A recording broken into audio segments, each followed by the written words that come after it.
stage is yours. Thank you very much.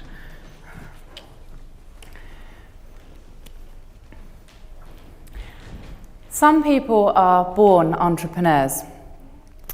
Other people gain this title. And some people have it thrust upon them. And I had it thrust upon me. And I'm here today to share my story with you and my journey about how I became a young entrepreneur and businesswoman before I came to university. So I kind of did everything a bit backwards. And I'm here to tell you about firstly, how I became an entrepreneur. It was never something that I actually envisaged for myself, a career path that I thought I would be on. But sometimes life throws us unexpected problems, and it's about how we deal with those and how we take control of those situations that we can in fact take control of our future and guide that into possibly a better place that we want to be. And I'm going to share with you how I became an entrepreneur. I set a coffee shop up when I was 22 called Cafe Zest in Bristol. And I'm going to share two of the really important lessons and experiences that I learned from doing that, and how they're really important, I believe, not just in being an entrepreneur, but also actually you can apply them to all areas of your life. And they are planning and also having realistic expectations. And I hope that by sharing this experience that maybe I could inspire and help others to see that actually even when times are really hard, that you don't have to give up and that there is a way through.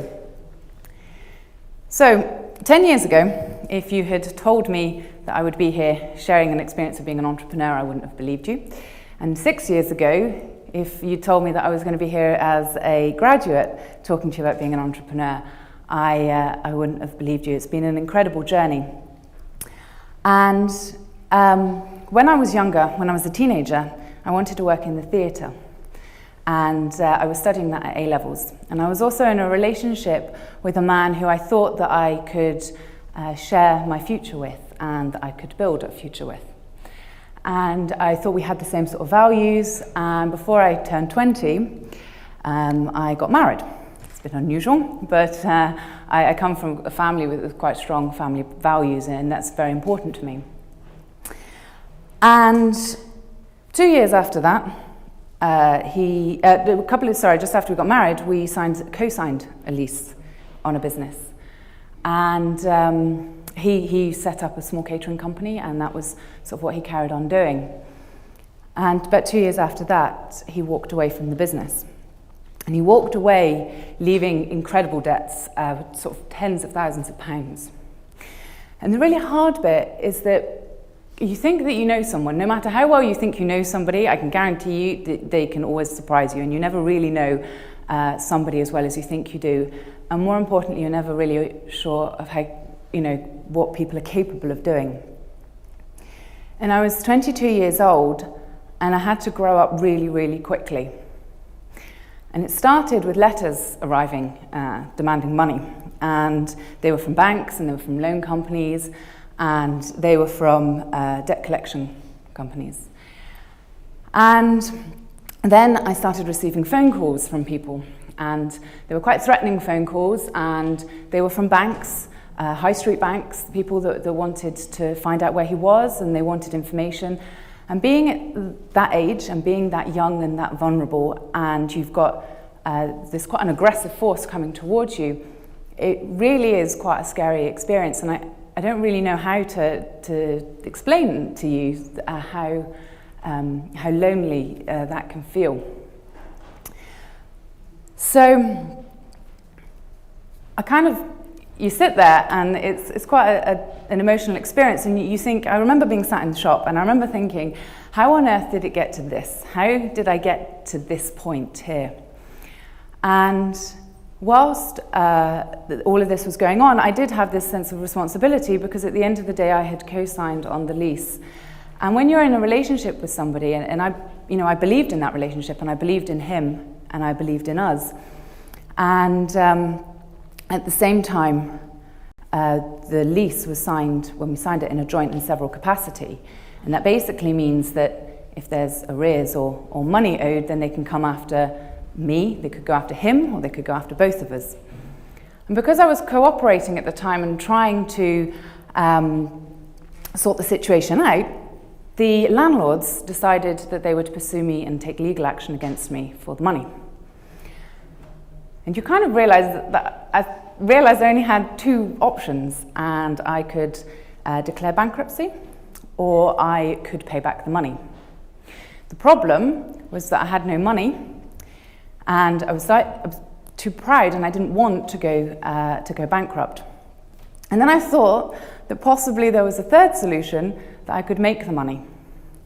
And I decided at that point I was going to go back to the landlord and I was going to try and negotiate with them and see if they would let me take the lease on as a sole tenant, and that possibly we could come to an agreement where I could pay back the money whilst maybe building some sort of a future for myself and taking control of that future, and that it might be one sort of viable way out of the problem. And probably because of that, I actually never saw what I was actually doing and how much I've actually achieved, because actually I saw it as a solution to a really bad problem. I didn't see it as sort of, at the time, you were so caught up in it and it was such a difficult time. And that's how I ended up becoming an entrepreneur, kind of by default, as such. And when life gives you lemons, you make lemonade. The tricky bit is how much you sell that lemonade for in order to cover your overheads, and how you make your lemonade better than anybody else's lemonade so that they keep coming to you. And having very little business knowledge whatsoever, very little catering experience, limited knowledge of sort of branding and marketing and how to start a business, you're forced to go right back to the very beginning. And this is where planning, that I was mentioned to you before, comes in, and planning is so important. And it was this process of saying, how do I move forward? And you have to go right back to square one. And I started by looking at how much it was going to cost me to make one sandwich, and how much profit you'd have to make on that one sandwich, and how many you'd have to sell over a day, and a week, and a month, and a year to be able to reach your end goal. And then I started to talk to people, and I went and I did my research, and I sat in coffee shops and I tried to get inspiration from what they were doing.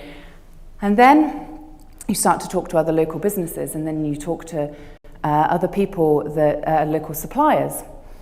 And slowly you start to build up this foundation and this base of knowledge that gives you some sort of direction and some sort of focus as to sort of where you have to go and how you have to move forward. And you might be sat there thinking, actually, it seems pretty obvious that you need a business plan, but I think that often the importance of it is overlooked by people. And often business plans look like this. And phase 2 is actually the most important bit, because it's the filling in the sandwich, it's the main ingredient, it's the substance to whatever you're going to do.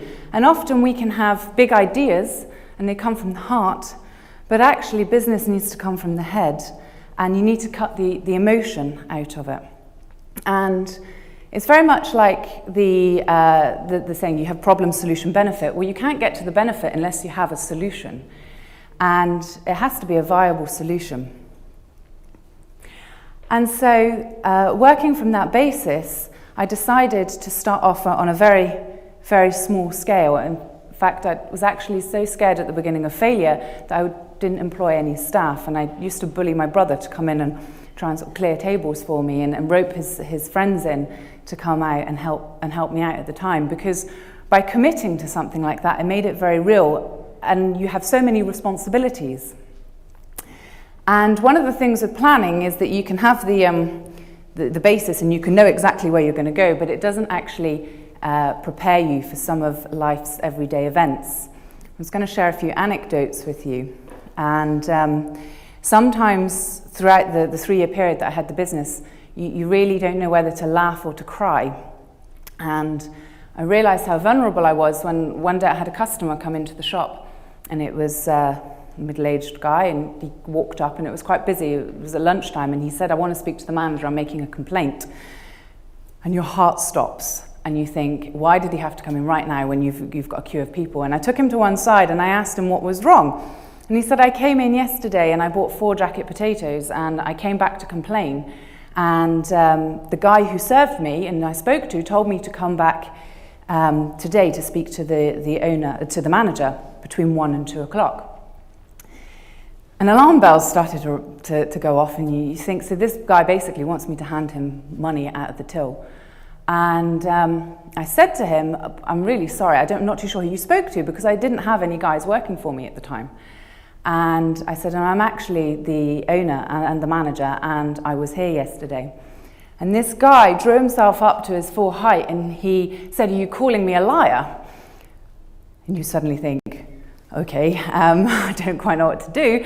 And then he said, "Do you want to take it outside?" And there really are no words, because you just think, no, I just want you to go, actually. And it's really like no training. It's only experience that can ever help you to get through those times. And often we all have a soundtrack to our life, and sometimes when I look back at my early 20s, I associate, I'm not too sure if you know the song, but it's by Daniel Bedingfield, and it goes, "Gotta get through this," and maybe add a bit more angst into his voice and pulling of the hair, but it was my mantra sometimes when you're up against these walls. But there were good times, and I remember one Christmas I sent all the staff home because I thought it was going to be really quiet, and suddenly the shop got really busy, and I was by myself, and the shop was quite long and thin, and the kitchen was at the back, and the coffee machine and the serving area was at the front, and I was running up and down trying to cook stuff to order. And your heart's in your throat and you think, I can't do this, and that's all that's going around in your head, and more customers were coming in. And I tried to put them off, and I was saying it's going to be like 45 minutes, and they were saying, "That's okay, I'll wait." And it's just pure panic, and a regular customer of mine came round and he put an apron on and he said, "I'm going to give you a hand and I'll cook the food." And you just think, wow, that somebody would help you out in that way when you really needed them. And so I made some great relationships through the whole experience. And probably what I didn't factor in was the responsibility, particularly with the debt that I'd taken on.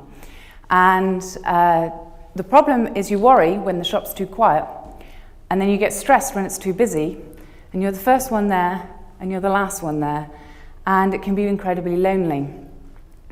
And you've got so many people relying on you because of your suppliers, your staff that want not only direction, but obviously you have to pay their wages, and you've got customers who want a service, but in return you need those customers, so it all works in a circle. And I didn't believe in what I was doing for a really long time, and it took a long time to build up sort of belief that actually it was working, and we're making money and it is sorting itself out. This kind of leads me into my last point that I wanted to share with you about knowing your limits and about setting yourself realistic goals. And my goal was, I had a 3-year plan. I wanted to sell the business after 3 years, if not earlier. And I put the business on the market. And that was my goal, I thought. And then the UK went into recession. And the last thing that you want when you're trying to sell a business is a decline in footfall or a decline in sales. And suddenly the pressure was on more than ever, because you had to really push at that time to try and keep business coming in. And people were interested, and people were coming to view the place. But the first thing that goes when you're in a recession, or the first thing that people cut back on, is luxury items. And they happen to be sort of morning coffees and bacon sandwiches and things like that. And I felt like I was fighting like the last stages, a really uphill battle.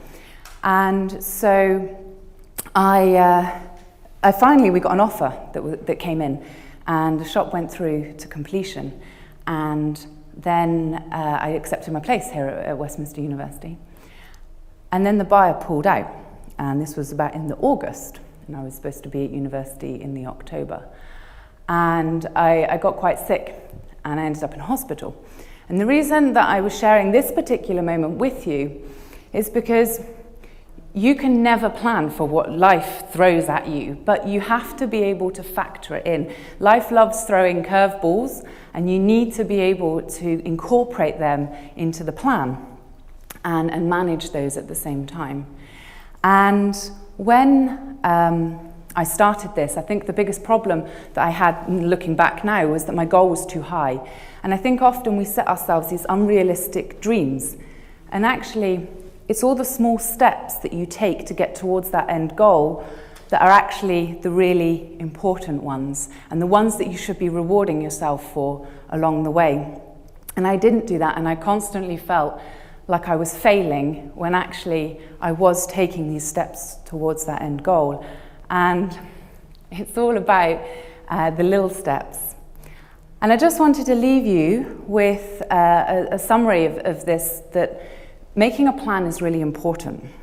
And whether that be because you want to set up a business, for your career, for your university education, or for